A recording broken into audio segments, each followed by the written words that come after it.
Une canicule qui ne dit pas son nom sévit dans la ville de Cotonou. Difficile de pointer son nez dehors. Installez-vous donc confortablement. C'est l'heure de vous livrer les informations de la mi-journée. Sensibiliser les autorités départementales quant aux dispositions qu'il faille prendre pour faciliter la tâche aux professionnels des médias détenteurs de la carte de presse dans l'exercice de leurs fonctions. C'est le but visé par le comité de facilitation de la carte de presse en République du Bénin à travers sa descente dans le département de l'Atakora. La précision à suivre. Le Conseil économique et social a ouvert dans la journée du jeudi sa première session ordinaire au titre de l'année 2024. Des sujets d'ordre économique et social étaient au cœur des débats. Les détails dans un instant. Et puis, Epitech Bénin expose à ses partenaires son parcours, sa vision et ses différentes formations innovantes adaptées au marché de l'emploi. C'était à l'occasion de ces noces de bois célébrées hier à Canal Olympia de Cotonou. Vous aurez le développement dans un instant. À nouveau, bonjour. Vous ne savez peut-être pas si vous êtes un habitué du tronçon à Kassato Glodjigbe à Lada. Sachez que les travaux d'élargissement de la voie ont démarré. Cela constitue un très grand soulagement pour riverains et usagers. Autrefois décrié, l'état de cette voie laissait à désirer et était source de plusieurs cas d'accidents de circulation. Une équipe conduite par Teddy Goudalo est allée faire le constat et recueillir l'avis des populations. Suivons. Route nationale inter-État 2 entre Akassato, Glodjigbe et Alada.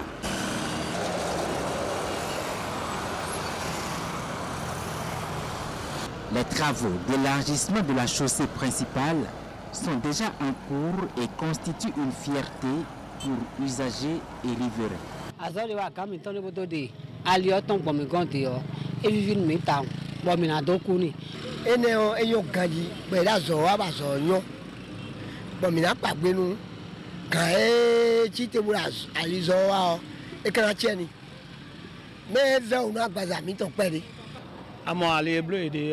Ndewe bo vivin mi de do ali lo dion ye ko ro hodo de we dion eni desu mi tun yin ko de iro ali lo da o kuli we e ti comme no Carrefour de do Cotonou don bo iro Carrefour de la mort mo we ali lo yin nu mi mais ali lo blo de dion e nde bo vivin mi de town e tun lo je jinjan pere we na jambo na bla lio bo me bi mi na fo. La population garde un mauvais souvenir de cette voie qui, dans un passé récent, a fait des victimes.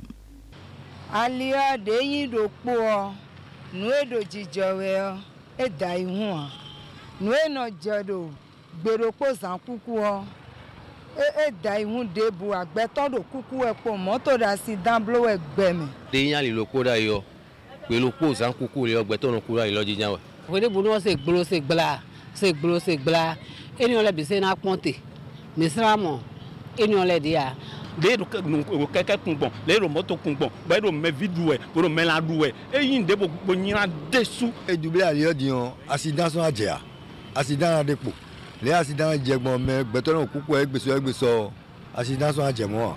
Aujourd'hui, usagers et riverains souhaitent voir le plus tôt possible la fin des travaux en guise de soulagement.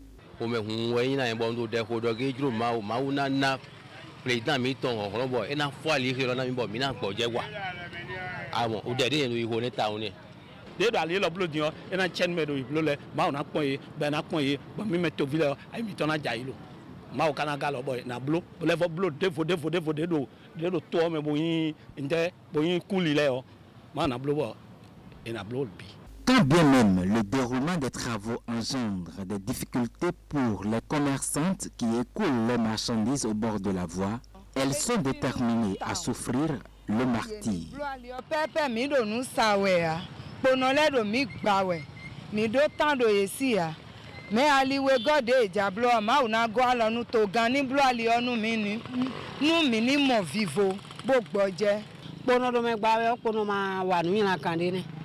Mai enise igudo ni meralizo wa ele ni monte bodo wa azo iton e kale veto le bara se igudo a e we sonbo bonodoro yeyan pono yan yo dagbe mi ton yedo bonodoro En attendant l'achèvement des travaux prévus pour très bientôt, vigilance et prudence doivent continuer d'être observées sur cette route nationale inter-État 2. La 4e édition du Forum des mines et du pétrole de la Communauté économique des États de l'Afrique de l'Ouest est ouverte jeudi 22 février au Palais des Congrès de Cotonou. C'est un important rendez-vous d'échange entre pays membres de la CEDEAO sur l'exploitation judicieuse des ressources naturelles et leur impact sur le quotidien des citoyens de la communauté. La cérémonie d'ouverture des travaux a été présidée par le ministre d'État chargé du développement et de la coordination de l'action gouvernementale en présence de la vice-présidente de la commission de la CEDEAO. Reportage Idrissou Boukari et Eder Mpévi. Après le Ghana en octobre 2015, la Côte d'Ivoire en décembre 2018 et le Niger en février 2022, c'est le Bénin qui accueille la 4e édition du Forum des mines et du pétrole de la CEDEAO. Plusieurs délégations gouvernementales de l'organisation sous-régionale, chercheurs, investisseurs et acteurs des secteurs pétroliers et miniers sont au rendez-vous du Palais des Congrès de Cotonou pour des discussions fructueuses autour des défis liés au développement des pays membres de l'espace communautaire. Le Forum des mines et du pétrole de la CEDEAO a pour ambition de promouvoir une contribution durable des secteurs des mines et des hydrocarbures à la croissance économique et au développement durable de la communauté, tout en respectant les principes universels de développement durable, ce qui cadre parfaitement avec la vision globale du gouvernement, du programme d'action du gouvernement 2021-2026 de son Excellence M. Patrice Talon, président de la République du Bénin, qui est d'accélérer le développement économique et social du Bénin en poursuivant la transformation structurelle de notre économie. Le forum est conçu comme une plateforme de dialogue collaboratif et d'exposition du potentiel du secteur géo-extractif de la région. Il devrait permettre aux principales parties prenantes d'identifier de manière inclusive des mécanismes appropriés pour assurer l'équité dans le développement, la gestion et la distribution optimale des avantages qui découlent du secteur minier et pétrolier. Ressources et technologies géo-extractives. Quelle stratégie de mutualisation pour la création de valeur ajoutée en Afrique de l'Ouest? C'est le thème retenu pour cette 4e édition du Forum des mines et du pétrole de la CEDEAO. Une thématique qui est une invite aux industries minières et pétrolières à œuvrer davantage pour améliorer le bien-être des citoyens de la communauté dans un contexte de campagne d'industrialisation de la région. Mutualisation, coopération et intégration. Le ministre d'État chargé du développement et de la coordination de l'action gouvernementale trace les pistes à explorer pour répondre aux attentes des populations. Je souhaite que cette 4e édition du Forum des mines et du pétrole de la CEDEAO ne soit pas une réunion de plus, mais qu'elle soit une édition spéciale d'innovation, de changement de paradigme, d'obsolète, de travail en silo et de promotion de la coopération, de la collaboration et de la coordination. Chaque participant doit repartir du Bénin avec quelques certitudes sur ce changement de paradigme. ECOMOF 2024 sera constitué de 10 panels qui seront animés par des experts et décideurs publics. Le forum se tient chaque 2 ans de façon rotative dans chacun des pays membres de la CEDEAO. Après la cérémonie d'ouverture, s'en sont suivis la coupure du ruban, puis la visite des stands installés pour la circonstance. Les travaux prennent fin le samedi 24 février prochain. Toujours dans la journée du jeudi, les membres du Conseil économique et social ont démarré au siège de l'institution la première session ordinaire au titre de l'année 2024. Les travaux de cette première session vont se pencher sur des sujets d'ordre économique et social, notamment la bioéconomie au Bénin, le développement du cinéma et l'économie sociale et solidaire. Voici un extrait de Lassi Radji, le vice-président de l'institution, à la cérémonie d'ouverture de cette session qui prend fin le vendredi 22 mars prochain. Il est au micro de Florence Bossa et Elvis Tonokwa. Nous allons concentrer nos réflexions sur l'étude de nombreux sujets d'autosaisine portant sur les préoccupations ci-après. la bioéconomie au Bénin, enjeux et perspectives. L'émergence de l'industrie cinématographique du Bénin, quelle réponse à la production et à l'exportation durable du cinéma.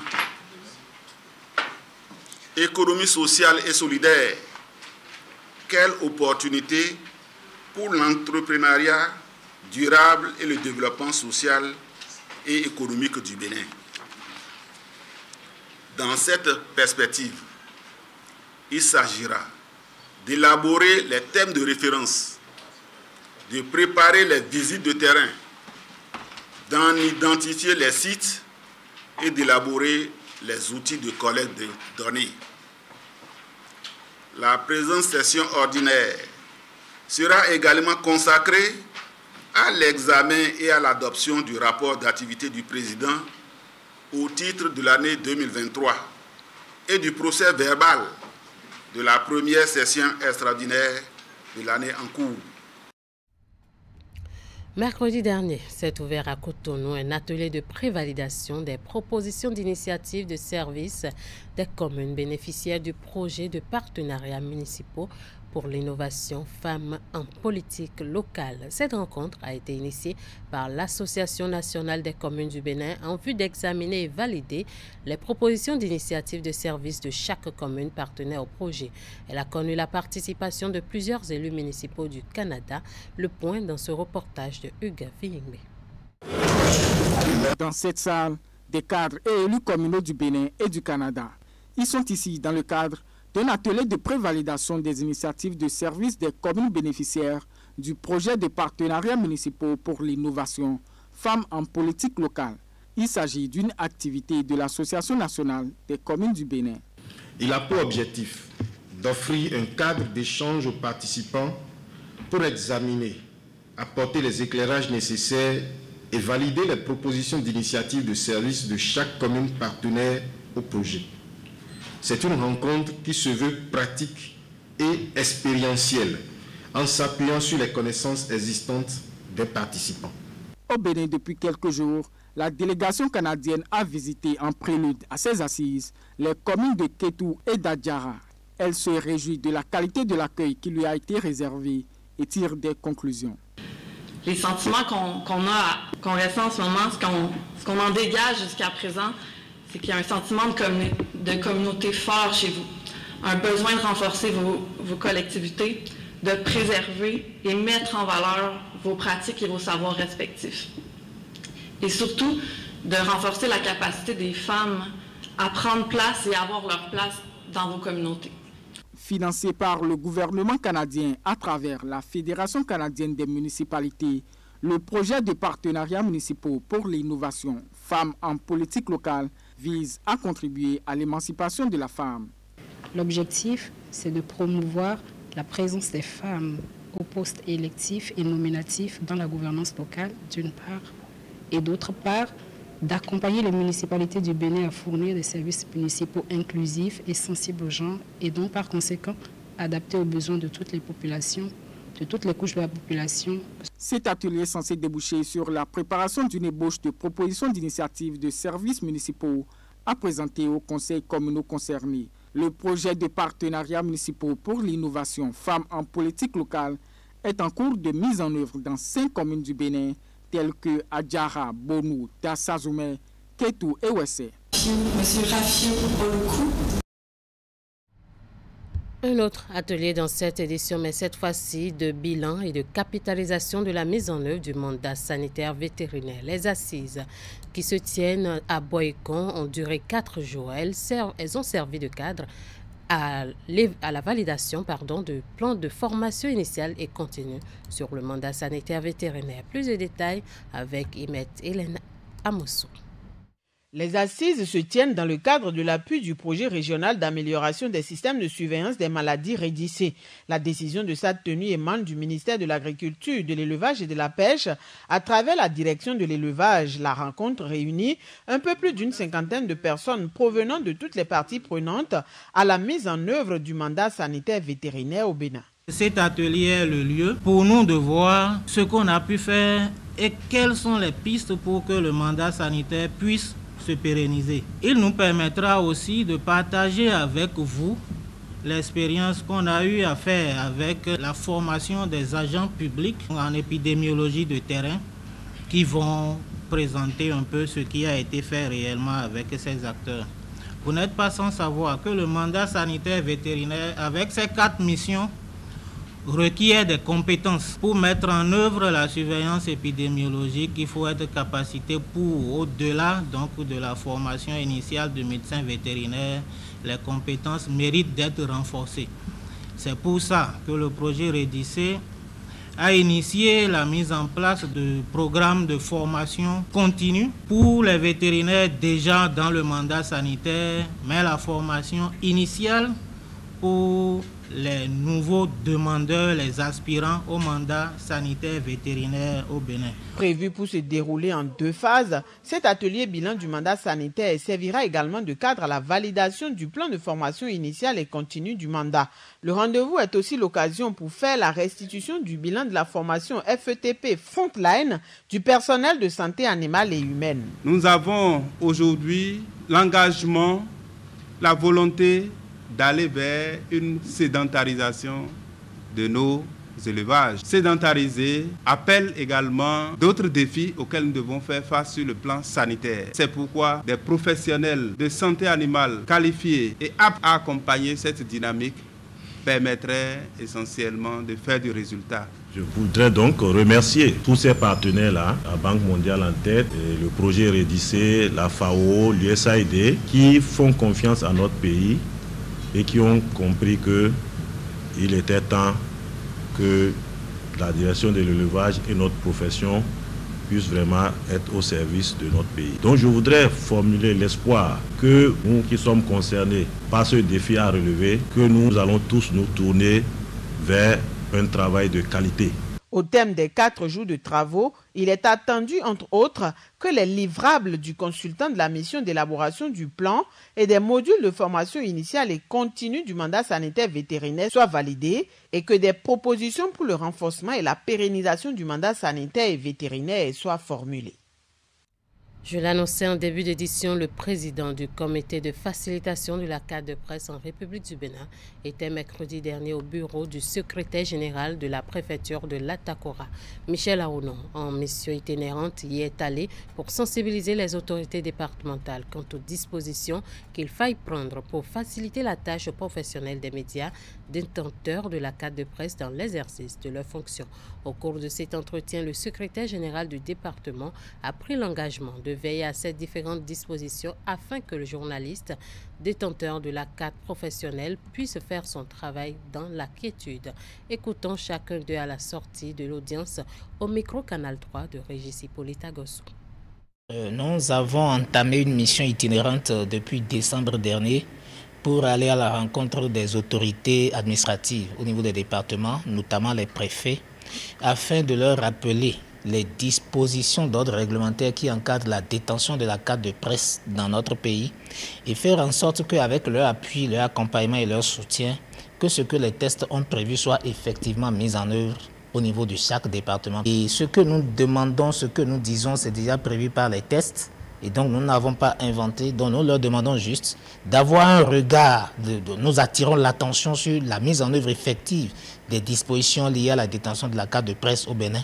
Parce que la loi 2015-07 du 20 mars 2015 portant code de l'information et de la communication en République du Bénin a déjà indiqué que la qualité de journaliste est matérialisée par la détention d'une carte de presse.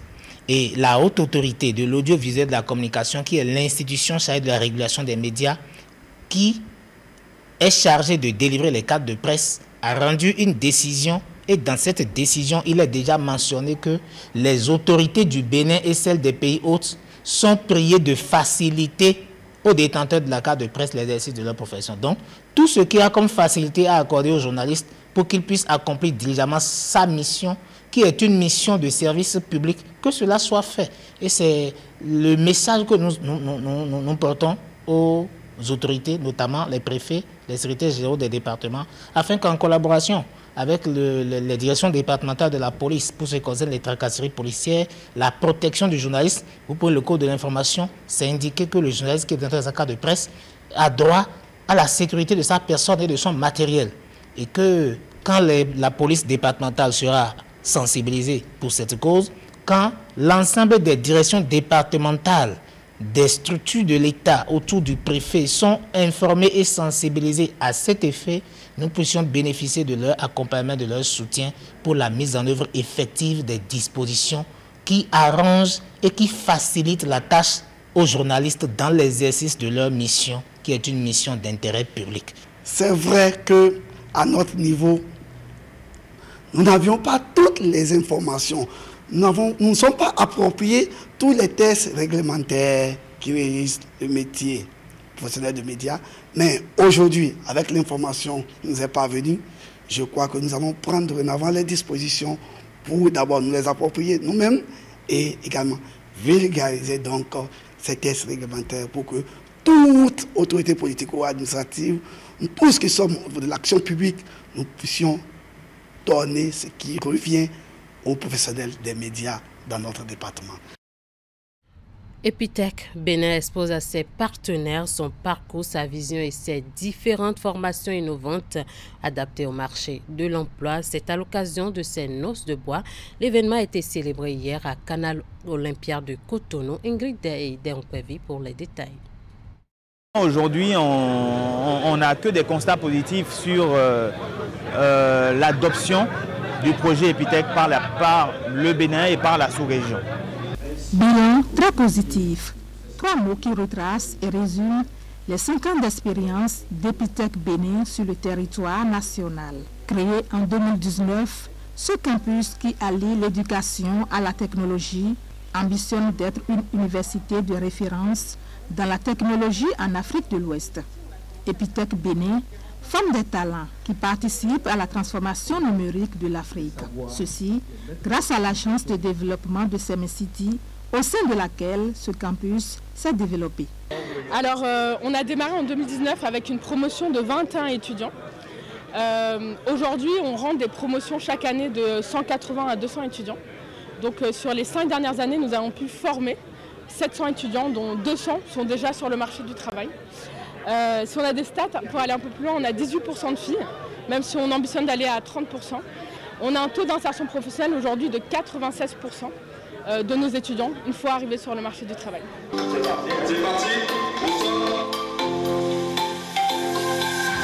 Dans cette université, la pédagogie par projet est active et unique.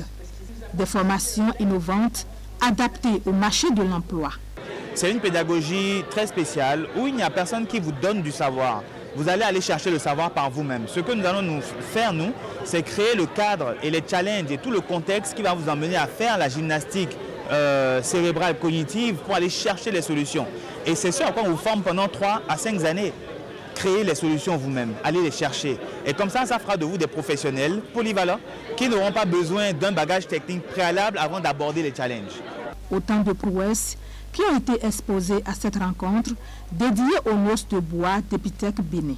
Une rencontre riche en informations et pointillée de témoignages dont le but est de révéler les visages de l'innovation et de la créativité qui font la réussite de ce campus. En tout cas, dans une perspective de développement en Afrique qui soit importante, je n'aurais pas pensé ça il y a 5 ans.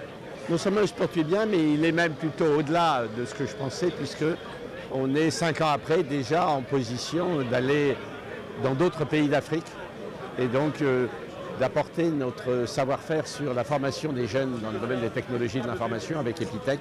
Catalyseur incontournable de l'écosystème numérique en Afrique. Ainsi se résume la vision d'Epitech Bénin. Pour y arriver, l'université ambitionne d'étendre ses activités en Afrique francophone avec l'installation d'un campus en Côte d'Ivoire et d'un bureau au Togo. Voilà qui met fin à ce rendez-vous de l'information sur Canal 3 Bénin. Merci de nous avoir suivis et bon week-end à toutes et à tous.